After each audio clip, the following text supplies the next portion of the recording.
Já estamos de volta, você que convive aí com o seu avô, com a sua avó, com o seu pai, com a sua mãe, você que está vivendo aí a melhor idade, presta atenção nesse assunto de hoje. Cerca de 30% das pessoas com mais de 65 anos caem ao menos uma vez no ano. As estatísticas norte-americanas indicam que 60% dessas quedas em idosos acontecem, sabe onde? Dentro de casa. Ao subir escadas, escorregões em superfícies muito lisas ou tropeços, entre outras situações. Quem vai nos ajudar a prevenir e também a dar dicas importantes para minimizar essas quedas é o fisioterapeuta Dr. Fábio Boldrini aqui com a gente hoje. E você já sabe, né, para participar do programa, você pode mandar a sua mensagem para a gente através do WhatsApp, o nosso número é 12 98266 0004. Mas presta atenção porque o nosso DDD é 12. Agora, se você quiser o caminho mais fácil, aponta aqui a câmera do seu celular para esse QR Code aparecendo aqui no canto e você vai ser direcionado para o nosso contato direto no WhatsApp. Mais fácil, né? Aí você manda a sua pergunta aqui para a gente e não esquece de dizer o seu nome, também de onde você está falando para a gente representar aqui a sua região. Muito obrigada, Dr. Fábio Boldrini, por estar aqui com a gente mais uma vez. Parceiro já do Vida e Saúde, né, Dr. Fábio? Eu que agradeço, Teru. É uma honra estar com vocês, sempre participando e tentando trazer estratégias, dicas e orientações importantes para quem está em casa. Muito obrigado. Legal, olha só. A gente percebe, acabamos de trazer um dado aqui, Dr. Fábio, que diz que a maioria das quedas acontecem dentro de casa. A gente preparou até aqui uma miniatura, né, uma representação do que seria uma casa com os perigos para os idosos. Vamos dar uma repassada se existe algum motivo específico para isso ou alguns motivos específicos? Legal, Teru. Realmente, muita gente acredita que a maioria das quedas aconteça fora de casa, então em caminhadas, numa calçada, por exemplo, mas o que impressiona é que o ambiente em si que nós criamos dentro de casa acaba favorecendo demais a possibilidade de uma queda. E esse cenário que está montado como exemplo, como uma casa modelo, traz para a gente várias informações que são extremamente importantes para que a gente evite de deixar dentro da nossa casa, justamente porque a maior atitude, uma das maiores atitudes preventivas de queda é a modificação no ambiente em que o idoso está inserido. Então depende de nós essa modificação e isso já é um fator fundamental para que a gente consiga prevenir o número de quedas nos nossos idosos. Vamos começar pontuando aqui, olha, a gente tem aqui talvez uma dica muito legal que é manter a casa, manter o ambiente mais iluminado. Realmente a visão também vai perdendo um pouquinho de qualidade e se a gente puder ter esse ganho com iluminação faz bastante diferença, né?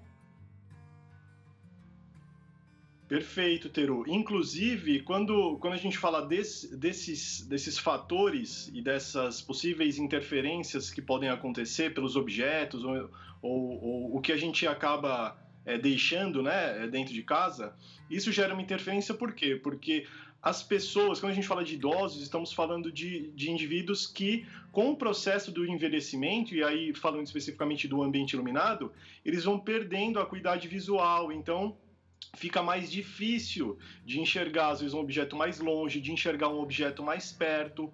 Muitos não vão com frequência no médico oftalmologista para verificar se o grau é atual ou se ainda usam.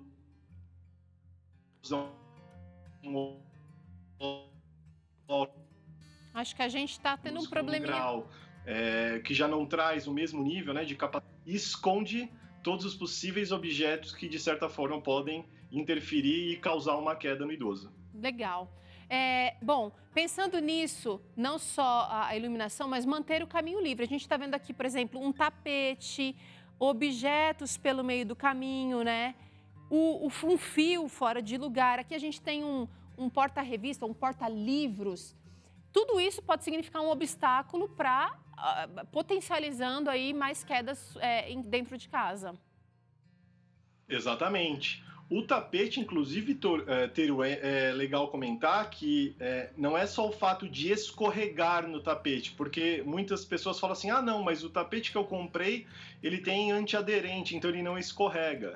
Só que muitos idosos não usam a pontinha do pé para fazer a caminhada, eles andam arrastando o pezinho.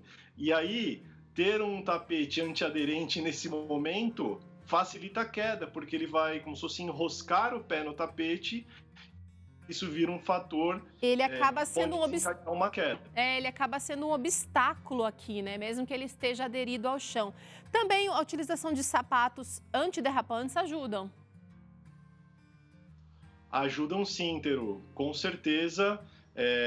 Sapatos, a gente sempre recomenda que o paciente tenha um sapato não muito pesado, para que ele consiga fazer o movimento completo. Quando eu digo movimento, é o movimento do pé, de apoiar o calcanhar e depois a pontinha dos dedos. E dessa forma, fazendo uma marcha dessa forma, a gente evita que o pé sempre entre em contato com esses obstáculos, né? Então, além de ter a sola antiderrapante, que ele consiga ter um calçado que favoreça o movimento do pé, e não calçados que interfiram na produção do movimento. Então não dá para ser aquele sapato antiderrapante, mas que acaba freando, né? Tô lembrando aqui, por exemplo, de alguns tipos de calçados que atrapalham, por exemplo, aquela criança que está em fase de... Vou até sentar aqui nessa poltrona, gente, que eu gostei. Aquela fase que está aprendendo a andar, se usar um tipo de sapato que pode facilitar a queda. Eu lembro que isso também é possível. Outra coisa interessante é a organização dos fios em casa, doutor Fábio. A gente está vendo aqui uma extensão, as famosas gambiarras, para adaptar um equipamento aqui, outra coisa ali. Isso aqui também é um potencial fator de risco para quedas, hein? Com certeza. E aí a tecnologia hoje está a nosso favor, com muitos dos objetos, né, dos eletrônicos sem fio. Então, quando puder ter algum equipamento desse que não tenha fio, já ajuda demais. Carregadores, ou o próprio fio do telefone, extensões sempre por trás do sofá para evitar que tenha contato.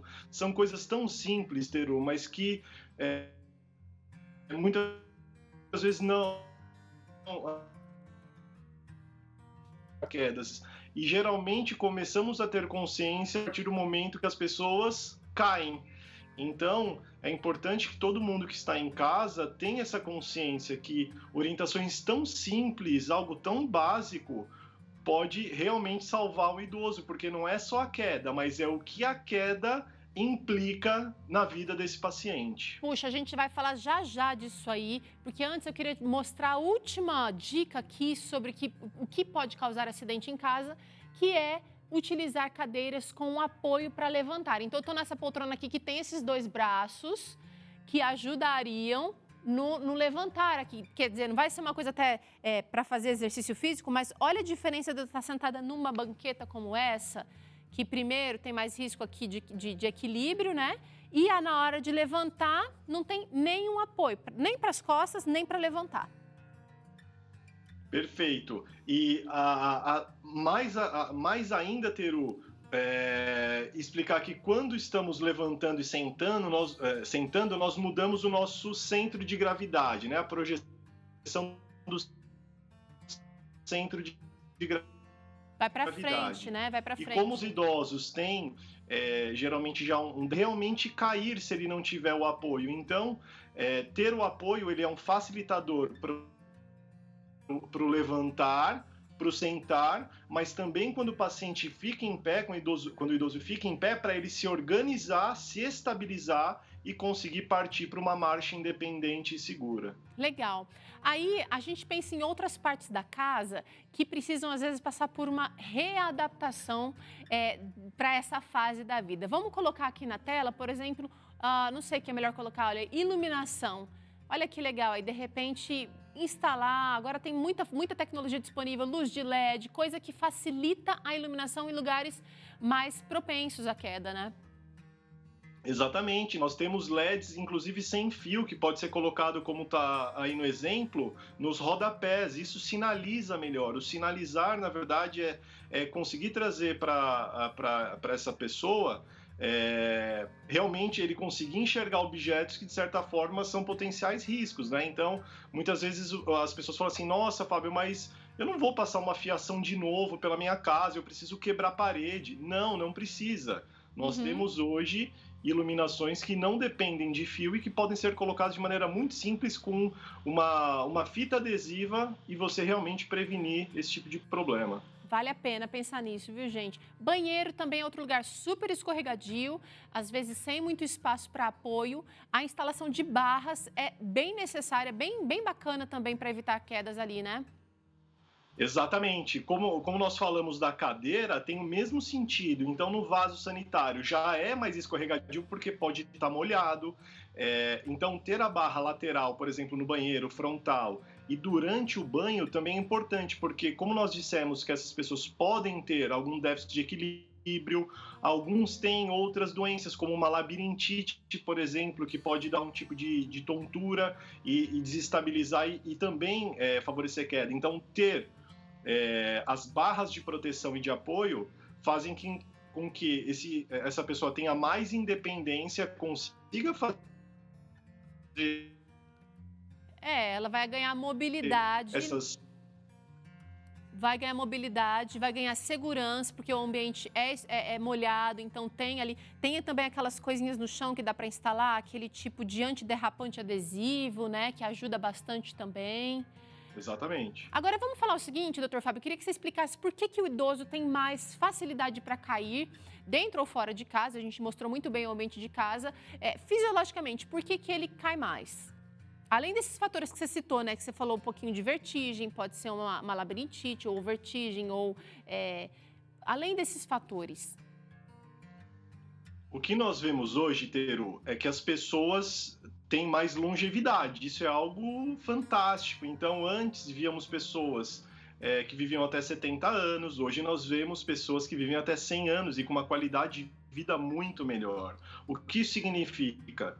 Que pelo tempo maior de vida, é natural que doenças crônicas e algumas doenças nos acompanhem, né? Acabem aparecendo pelo próprio processo de envelhecimento. Então, a questão da doença aparecer, isso é real e existe. A musculatura do idoso é mais... corpo, quando não estimulado, exatamente, o corpo em si, ele perde força. Ok. Ele perde flexibilidade. A gente está com um probleminha aqui na comunicação. Vamos tentar retomar daqui a pouquinho. Eu quero saber de você, qual é a sua dificuldade em casa? Você tem mais medo de caminhar aí? Tem saído, claro, tomando todas as medidas de segurança? Mas me conta, como é que tem sido aí o seu envelhecer? E olha, lembrando que é o seguinte, talvez você tenha vivido na mesma casa a vida inteira e acha que vai dar conta, que conhece cada cantinho da casa, mas as nossas limitações a gente precisa também reconhecer para poder tomar uma providência. Olha uma interação que chegou aqui para a gente agora. A Márcia Guimarães, de São Bernardo do Campo, diz o seguinte, doutor Fábio, realmente esse assunto nos interessa muito.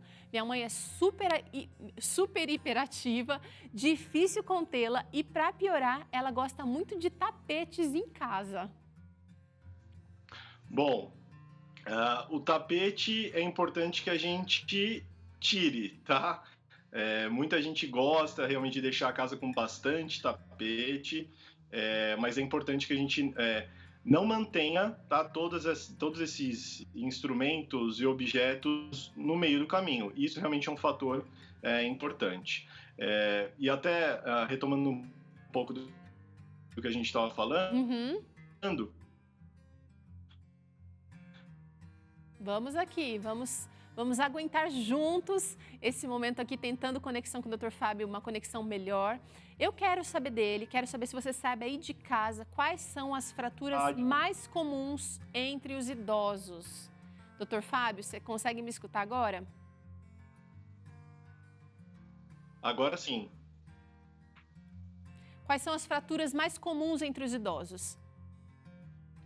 As fraturas mais comuns acontecem na região do quadril. E por que nessa região? Eles são mais frágeis, inclusive a densitometria óssea, que é a medida da densidade mineral, de como o osso realmente está forte, geralmente é tanto na coluna quanto no quadril. Então, essa região ela fica mais fragilizada. E aí o paciente que tem uma osteoporose e uma osteopenia, que é uma fragilidade já do tecido ósseo, acaba sendo mais suscetível à lesão. Então, nas quedas... Tivemos aí uma interrupção novamente. Assim, geralmente... Estamos tentando aqui... Um paciente caindo, né, de lado ou tendo um trauma direto no local, geram mais fraturas de quadril.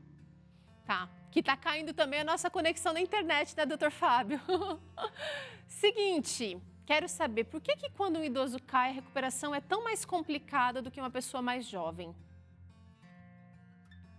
Será que a gente consegue conexão com ele? Bom, hoje realmente está um desafio aqui, a nossa conexão ao vivo é assim mesmo, e a gente está todo mundo tentando fazer o nosso melhor à distância para trazer informação de qualidade aqui para você. Daqui a pouquinho a gente tenta conectar com o Dr. Fábio novamente. Hoje no Vida e Saúde você aprende, pode fazer aí exercícios na sua casa para coordenação motora. Prepara aí a sua bola de meia, usando aquelas meias que de repente estão sem pares aí na sua casa, mas... Também temos receita, Vida e Saúde, vai ser essa torta de abobrinha maravilhosa. Para você já ficando com vontade de fazer aí, pode montar a sua bem lindona assim também. Mas, antes de... A gente está tentando conexão com o Dr. Fábio aqui para terminar esse assunto super importante de prevenção de quedas em idosos. Mas enquanto isso eu vou trazer um presente legal para você, sabe de uma coisa? Aqui no Vida e Saúde a gente se preocupa com você em todos os aspectos, querendo sempre o seu melhor. E aí esse mês, você que acompanhou o Vida e Saúde já viu que teve promoção para você conseguir os produtos da Novo Tempo aí com super desconto. Pois é, isso mesmo, você sabe que tem camisetas, CDs, DVDs, tem coisa recente, lançamentos, tem coisas mais antigas, os clássicos que você gosta tanto de ouvir. Pois é, tudo isso, gente, com desconto de 15%, válido para todo e qualquer produto que você escolher. Camisetas também. Vocês viram que a gente usou umas camisetas aqui lindonas ao longo dessas últimas semanas. Então você liga para cá ou acessa o site novotempo.com/gravadora, escolhe lá o seu produto com calma. Nosso número aqui de telefone é 0300 789 1111 e no finalzinho da compra você adiciona o cupom VS15. E aí, gente, olha, aproveita, corre, corre, corre, porque essa é a última semana dessa promoção bacana para você levar Novo Tempo aí para sua casa. Bom, parece que a gente conseguiu conexão com o Dr. Fábio novamente. A gente estava falando de quais são os principais tipos de fraturas em idosos. E aí eu perguntei, Dr. Fábio, bem-vindo de novo, por que é tão difícil recuperar uma fratura para um idoso diferente de quando alguém mais jovem cai, né? Teru, geralmente esses idosos que fraturam o quadril, uma boa parte deles acabam evoluindo para o que nós chamamos de protetização do quadril, que é a substituição daquele componente ósseo por um componente metálico, né? Como se fosse uma articulação artificial. E claro que isso é através de uma cirurgia, de uma cirurgia relativamente grande, e após essa cirurgia, é natural que o paciente tenha muita dificuldade para deambular de novo, né, para andar de novo, para se transferir de um local para o outro, a musculatura fica bem fraca, pouco flexível, tem limitações de angulações também para esse paciente, então a recuperação, dependendo da idade do paciente, de como ele já era antes da cirurgia, porque às vezes já era um idoso mais debilitado, isso vai se tornando mais difícil. Então, quando se tem uma fratura, ou é de forma conservadora, muito raro, uma placa, um parafuso com uma cirurgia também mais simples, ou uma prótese, que aí é uma cirurgia mais extensa. Em todas essas situações, é necessário a fisioterapia, extremamente importante para que o idoso consiga de novo ter atividades normais, fazer atividade no dia a dia dele, inclusive de lazer. E é super importante, gente, inclusive para a autoestima, ter um pouquinho de autonomia. Agora é o seguinte, doutor, praticar exercícios físicos pode ajudar os idosos a ter mais equilíbrio e assim evitando essas quedas e também, de repente, colaborando com a recuperação de uma queda difícil? Com certeza. O exercício físico a melhor estratégia, depois, claro, do processo de fisioterapia, mas o exercício físico vai fazer com que tudo que foi ganhado na fisioterapia permaneça e potencialize, aumente ainda mais a performance física desse idoso para que ele consiga se manter muito ativo. Porque, assim, como nós falamos de um público que a tendência pela longevidade, então vivemos mais, é natural que o processo de envelhecimento traga para a gente mais dificuldade em crescimento de músculo, em ser mais flexível. Então, é importante o exercício físico como uma manutenção para que a gente consiga, o máximo possível de tempo, ser extremamente independente, ter realmente qualidade de vida. Então, é fundamental o exercício associado à fisioterapia. Tá certo, doutor Fábio Boldrini, fisioterapeuta, muito obrigada pela participação aqui no Vida e Saúde mais uma vez. A gente teve aqui uns contratempos, mas ficou bem claro aqui, exercício físico e cuidados necessários, incluindo exclusão de alguns itens de casa, fazem toda a diferença, então, para evitar quedas para os idosos. Obrigada, doutor Fábio. Muito obrigado, Terufim, com Deus. Bom, seguinte, a gente faz um rápido intervalo, na volta tem treino, e quando você estiver com preguiça de fazer, só vai. Hoje cedo eu estava com uma preguiça de ir para academia, coloquei roupa mesmo sem querer, fui e quando eu saí foi muito bom. Hoje você vai ter a oportunidade de fazer treino para coordenação motora, prepara lá sua bola de meia, pega um par de meia, faz uma bolinha com ela que a gente vai usar duas bolinhas, eu vou fazer junto com você aqui. Vai ser um super treino de coordenação. E a receita de hoje, como eu te falei, torta de abobrinha, é já aqui no Vida e Saúde.